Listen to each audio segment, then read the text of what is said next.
My name is Jordan Vaughn. I'm the Williamson County Association of Realtors President. Hey, good afternoon. Nick Shuford, and I'm your Advocacy Chair for WCAR this year.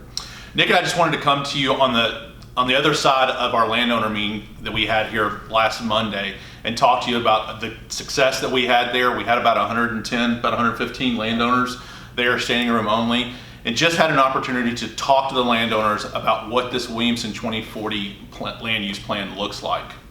Yeah, we've had a ton of feedback from you guys after our last video and want to encourage you to continue to spread the message to your landowners, your clients, your families who live in the areas affected.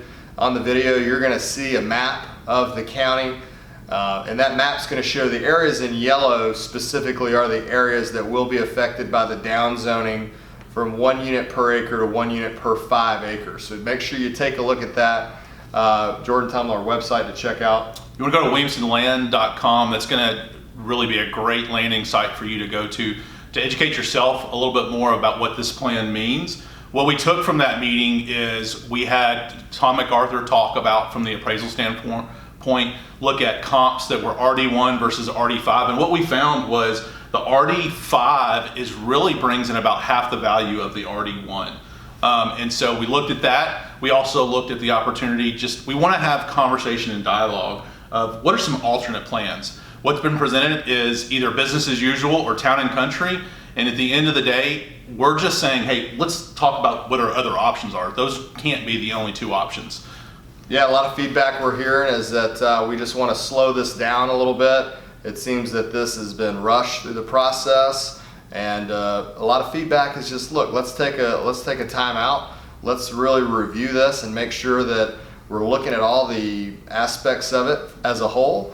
And so that's what we're asking for right now. And so that's what we're going to encourage you to do as our members, and to encourage your clients to relay to the commissioners, planning commission, that hey, let's slow down. Let's look at this whole thing. Let's talk about other alternative solutions because they exist. Yeah, because that draft came up February the 7th, and then they just updated it on February the 28th with a few little additions and changes. So Nick, why don't you share with them some important dates that are coming up that they need to know about and need to be present for? So key date, March 9th is the date everybody needs to attend. That's the county commissioners will endorse this plan, which will move it to the next step. That will take place at the administration complex down on Main Street. And on March the 12th, we'll also have a public hearing. So that'll be time for you to come out, have your landowners come out and voice your opinion of the draft before it's passed or voted on, which that will take place on March the 13th. So these are all dates that everybody needs to be very aware of. Spread the word and make sure to be there in person. At the end of the day, we just want to have an educated dialogue with our commissioners, with our landowners. Our ultimate goal is to protect landowners' values and the landowners' right of what they can do with their land. So we appreciate you getting involved. We appreciate you getting engaged, and we look forward to continuing to bring you more updates.